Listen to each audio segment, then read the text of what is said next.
Mga hindi pa pamilyar sa variety ng hibiscus na ito, mga kabayan, ito yung giant double petal hibiscus plant. Yan, napakaganda ng kanyang mga bulaklak. Bagmasdan yung maguti. Yan, napakalalaki at ang kanyang petals ay susun-susun. Napakagandang tingnan. Yan, at napakarami pa ng kanyang mga maliliit na bulaklak na pabukad pa lamang. Makikita ninyo. Yan.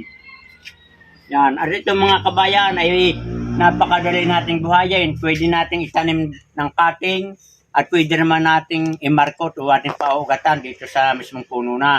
At yan mga kabayan, napakaganda nitong nating collection sa ating bahay at talagang nakakaakiting na. Pwedeng ilagay natin sa ating harap ng terrace o sa tabi ng ating bahay. Yan mga kabayan. Sa mga hindi pa nakakaalam ng variety, yan po.